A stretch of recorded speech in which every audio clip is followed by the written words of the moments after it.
Good morning students.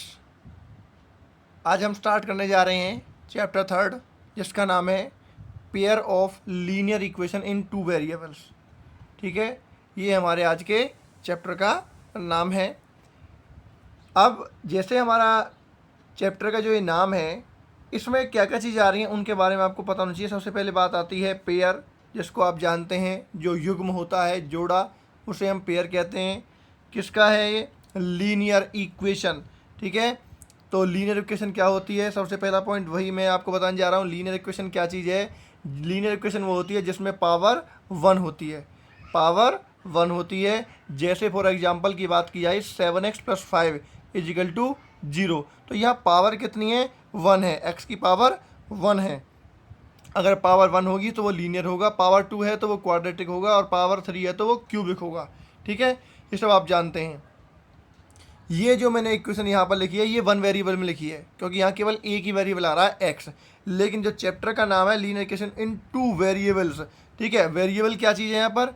Variables A B C D E F G H और up to X Y Z, जितनी भी हमारे alphabet होते हैं ये हमारे होते हैं वेरिएबल्स। ठीक है, लेकिन जब जो हम बात कर रहे हैं इस चैप्टर के अंदर, तो linear equation in two variable, दो वेरिएबल आने चाहिए। जो मैंने एक उदाहरण दिया है, केवल एक ही आपका इक्वेशन का दिया है। दो वेरिएबल का क्या हो सकता है? जैसे 7x+3y इजिकल टू 0। तो ये जो उदाहरण है ये आपका हो सकता है किसका? टू वेरिएबल का। देखिए, क्योंकि यहाँ एक वेरिएबल एक्स आ गया, एक वेरिएबल यहाँ पर वाई आ गया, तो दो वेरिएबल यहाँ पर हो गए। ठीक है, तो कलर थोड़ा सा इसका चेंज कर लेते हैं यहाँ से। देखिए, तो यहाँ तक आपको ये क्लियर रहा होगा कि ये एक तो हमारा है लीनियर इक्वेशन, पावर वन होती है, और कुछ इस प्रकार से ये वन वेरिएबल के अंदर है। वेरिएबल क्या होते हैं आपके? ये ए बी सी से लेकर up to X Y Z तक। बात करें general form of linear equation, general form क्या होती है लीनियर एक हमारे पेयर की? यहाँ जब पेयर की बात कर रहे हैं, लीनियर इक्वेशन पेयर की, पेयर भी किसका? लीनियर इक्वेशन का। तो अगर हम जर्नल पेयर की अगर बात करें तो एक्चुअली होता है a1x+b1y+c1 इजिकल टू 0। ये हमारी पहली इक्वेशन होती है। दूसरी क्या है? a2x+b2y+c2 is equal to 0।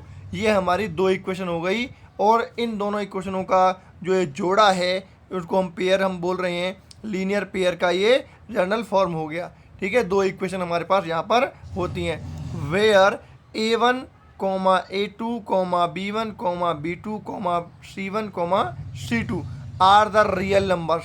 ठीक है, यहाँ पर आप जो देख पा रहे हैं a1 b1 c1 a2 b2 c2, ये सब क्या हैं? ये एक रियल नंबर्स हैं।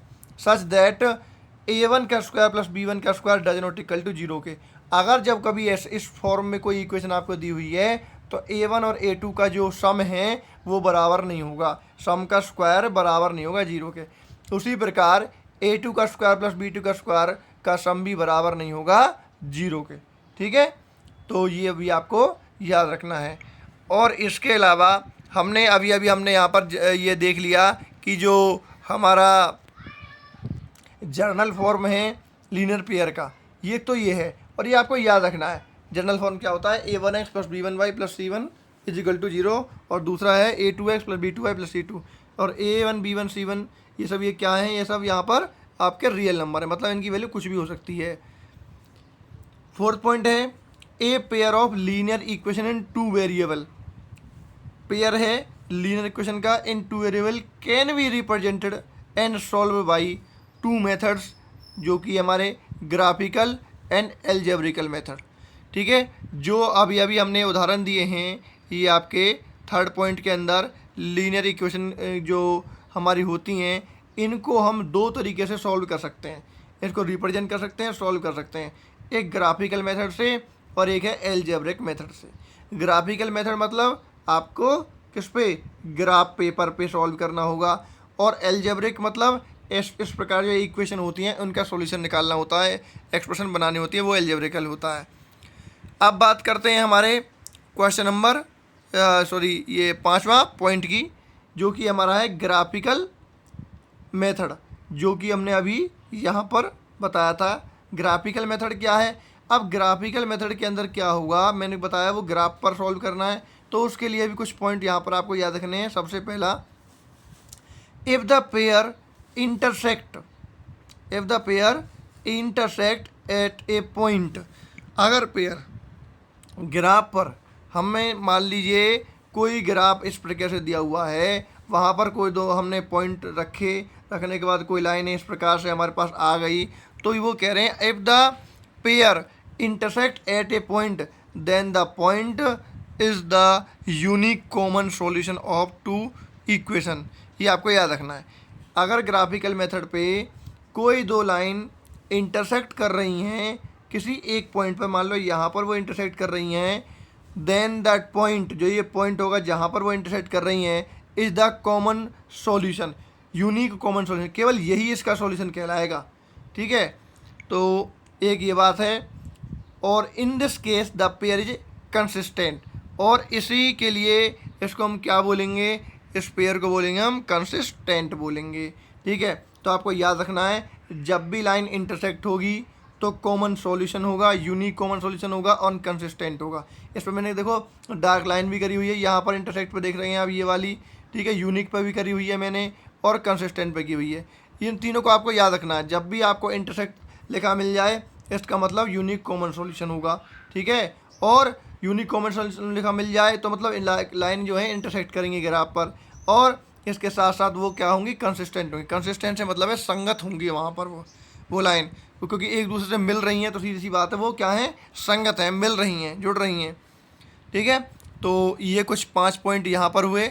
अब बढ़ते हैं इसके अगले पॉइंट की तरफ। देखिए जो अगला पॉइंट है इसका, अगला पॉइंट है इफ़ द पेयर कोइंसाइड्स। देखो डायग्राम की है मैंने, क्या है, coincide. If the pair coincides then it has infinitely many solution, infinitely many solution. देखो मैंने यहाँ भी अंडरलाइन करी हुई है ऊपर की तरफ, ये आपको याद दिलाने के लिए। हालांकि आपको लिखने की ज़रूरत नहीं है, आपको डार्क ये लाइन को डार्क करने की ज़रूरत नहीं है। बस मैं आपको बताना चाह रहा हूँ कि जो लाइनें हैं इसी में इसका जो 3 बात होती हैं उनको आपको याद करना होगा। अगर कोइंसाइड लिखा आ रहा है तो आपको बोलना है इन्फिनिटली मैनी सॉल्यूशन। मतलब अगर लाइन एक के ऊपर ही हमारे पास एक लाइन आ रही है, आपकी ये लाइन आ रही है इस प्रकार से, उसके ऊपर कई सारे पॉइंट आ रहे हैं, क्योंकि एक लाइन के ऊपर इन्फिनिट मैनी पॉइंट्स होते हैं। अगर इन्फिनिट मैनी पॉइंट्स होते हैं तो इन्फिनिट मैनी सॉल्यूशन होगा उसका। कोइंसाइड है तो इन्फिनिटी मैनी सॉल्यूशन होगा। Each point on the line being a solution, और हर एक पॉइंट इस लाइन के ऊपर क्या होगा, एक सॉल्यूशन होगा। ठीक है, तो 3 बात यहाँ पर आपको याद रखनी है। अगर कोइंसाइड अगर आपको कहीं भी लिखा मिल जाए तो आप कहेंगे infinity many solution, infinity many solution लिखा मिल जाए मतलब कोइंसाइड, और इन्हीं के साथ साथ क्या होगा, in this case the pair is consistent, और पेयर कैसा होगा, कंसिस्टेंट। आपको जब मैं चैप्टर ये कराऊंगा, एक्सरसाइज कराऊंगा, तो उसमें पूछा जाएगा कि लाइन कोइंसाइड कब होंगी, इन्फिनिटी मैनी सॉल्यूशन कब होगा, कंसिस्टेंट कब होगा। तो ये सारी चीज़ आपको पता होनी चाहिए कि जब कोइंसाइड होगा तो इन्फिनिटी मैनी सॉल्यूशन होगा, तभी कंसिस्टेंट होगा। और इनके लिए एक कंडीशन भी दे रखी है जो कि मैं आपको अभी कराने वाला हूँ।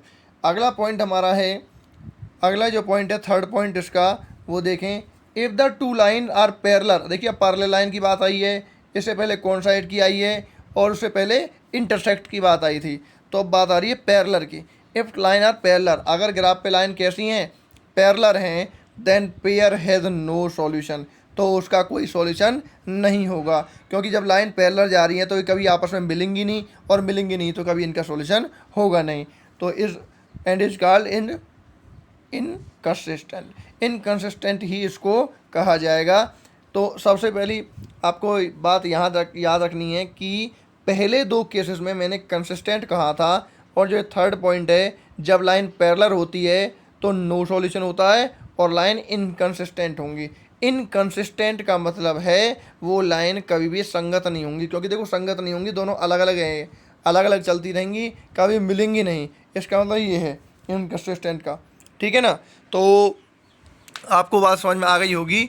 मैंने अब तक जो ये 3 पॉइंट आपको लिखवाए हैं बहुत ज़्यादा ज़रूरी हैं। कोइंसाइड होगा तो इन्फिनिटी मैनी सॉल्यूशन, और लाइन कंसिस्टेंट होगी। अगर लाइन पैरेलल है तो पेयर हैज़ आपका नो सॉल्यूशन होगा और इनकंसिस्टेंट होगा। पैरेलल पे इनकंसिस्टेंट, पैरेलल पे इनकंसिस्टेंट और नो सॉल्यूशन। कोइंसाइड पे कंसिस्टेंट और इन्फिनिटली मैनी सॉल्यूशन, क्योंकि लाइन एक के ऊपर एक आपकी आ रही है तो पॉइंट बहुत सारे उसके अंदर हैं तो मैनी सॉल्यूशन होंगे। ठीक है बात। अब आगे बात करते हैं इसका अगला पॉइंट जो कि हमारा 4th पॉइंट कहला रहा है एलजेब्रिकल मेथड। मैंने अब तक जो ये ऊपर 3 कंडीशन बताई थी, पहली थी अब आपकी इंटरसेक्ट लाइन वाली, ठीक है, दूसरी कोइंसाइड वाली, तीसरी पैरेलल लाइन। ये वाले आपके कितने 3 पॉइंट जो थे वो आपके ग्राफिकल वाले थे। अब बात कर रहा हूँ एलजेब्रिकल मेथड में। एलजेब्रिकल मेथड में आपको जो हमारी ये इक्वेशन होती हैं उनको हम 3 तरीके से सॉल्व करते हैं। पहला है सब्स्टिट्यूशन मेथड, दूसरा है एलिमिनेशन मेथड और तीसरा है क्रॉस मल्टीप्लिकेशन मेथड। क्वेश्चन में लिखा आएगा solve this equation by substitution method या फिर एलिमिनेशन मेथड या फिर क्रॉस मल्टीप्लिकेशन मेथड। आप याद रखना है कि सब्स्टिट्यूशन मेथड और एलिमिनेशन मेथड तो हमें करना है, क्योंकि अब की बार सिलेबस में यही है। कोरोना की वजह से पिछले 2020 में जो हमारा गाइडलाइन थी तो जो तीसरा मेथड है आपका क्रॉस मल्टीप्लिकेशन मेथड, ये हमारा हट गया था, तो इसको हम नहीं करेंगे, केवल फर्स्ट और सेकंड मेथड करेंगे। और वैसे एलजेब्रिकल मेथड हमारे पास 3 तरीके से सॉल्व हो जाते हैं। ठीक है, अच्छा जी। अब अगले ही बात करते हैं हम इसका 7th पॉइंट। 7th पॉइंट क्या कहता है, if a1x plus b1y plus c1 is equal to 0 and a2x plus b2y plus c2 is equal to 0, जो कि हमारा general form of linear equation का है, ठीक है, then the following situation can be arise.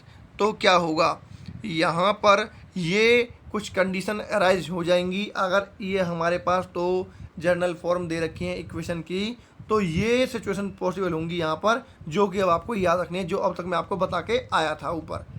पहली, अगर ये 2 इक्वेशन दे रखी हैं तो a1 upon a2 does not equal to b1 upon b2। अगर a1 अपॉन a2 हम सॉल्व करें और b1 अपॉन b2 को सॉल्व करें और उन दोनों की वैल्यू बराबर ना हो, मतलब डज नॉट इक्वल टू हो, तो क्या क्या कंडीशन होगी, अभी थोड़ी देर पहले मैंने बताई थी। Pair of linear equation is consistent, तो इस कंडीशन के लिए कंसिस्टेंट होगा, यूनिक कॉमन सॉल्यूशन होगा और साथ में क्या होगा, इंटरसेक्टिंग लाइन होगा, जो कि मैंने फर्स्ट पॉइंट आपको लिखवाया था, जो कि ग्राफिकल मेथड के अंदर है। ठीक, दूसरा पॉइंट है if a1 upon a2 equal है b1 अपॉन b2 लेकिन डज नॉट इक्वल टू है c1 अपॉन c2 के, देन क्या होगा, then pair of linear equation is inconsistent. क्या हो जाएगा, इनकंसिस्टेंट, जो कि 3rd पॉइंट अभी आपको करवाया था। तो क्या होगा, नो सॉल्यूशन होगा और लाइन पैरेलल होंगी, ग्राफ पे लाइन पैरेलल होंगी, इनकंसिस्टेंट होंगी और उसका कोई सॉल्यूशन नहीं होगा। अगर a1 अपॉन a2 बराबर नहीं है b1 अपॉन b2 के, तो लाइन हमारी कंसिस्टेंट होंगी, आपकी भिड़ जाएंगी, संगत होंगी और यूनिक कॉमन सॉल्यूशन होगा, केवल एक सॉल्यूशन होगा जब लाइन भिड़ जाएंगी तो, और लाइन कैसी होंगी, इंटरसेक्टिंग लाइन होंगी। 2 पॉइंट हो गए हमारे पास। पहले वाले में a1 upon a2 does not equal to b1 upon b2 है, तो ये 3 आपको बातें याद रखनी है जो अभी आपको बताई हैं। और अगर a1 अपॉन a2 तो बराबर है b1 अपॉन b2 की, लेकिन c1 अपॉन c2 बराबर नहीं है, ठीक है, तो इस कंडीशन में नो सॉल्यूशन होगा, पैरेलल लाइन होगी और इनकंसिस्टेंट होगा, ये याद रखना है। अब बात करते हैं इसके अगले पॉइंट की। ठीक है, देखिए स्टूडेंट, अगला जो इसका पॉइंट है वो हमारा ये है कि a1 अपॉन a2 बराबर है b1 अपॉन b2 बराबर c1 अपॉन c2, मतलब तीनों वैल्यूज बराबर है। अगर हम a1 अपॉन a2 को सॉल्व करें, b1 b2 को सॉल्व करें, c1 अपॉन c2 को सॉल्व करें, तो तीनों की वैल्यू सेम आती है, जैसे 1/2 बराबर 1/2 बराबर 1/2, मतलब सबकी वैल्यू ही बराबर आई। ठीक है, तो क्या होगा, the pair of linear equation is consistent. क्या होगा, कंसिस्टेंट होगा, इन्फिनिटली मैनी सॉल्यूशन होंगे और लाइन कैसी होगी, कोइंसिडेंट होगी, कोइंसिडेंट लाइन होंगी। ठीक है, आई बात समझ में। कोइंसिडेंट का मतलब होता है संपाती, एक के ऊपर एक लाइन होना। तो यहाँ पर हम बात कर रहे हैं जब तीनों बराबर होंगे तो कंसिस्टेंट होगी लाइन, कोइंसिडेंट होगी और इन्फिनिटली मैनी सॉल्यूशन उसके होंगे। ठीक है, जो कि हमारी सेकंड लाइन थी। आई बात समझ में। अब हमारा जो ये इंट्रोडक्शन था जो कि मैंने अभी आपको बता दिया पूरा, अब इसके ऊपर हम करेंगे एक्सरसाइज 3.1, जो कि हम अगली वीडियो के अंदर स्टार्ट करेंगे।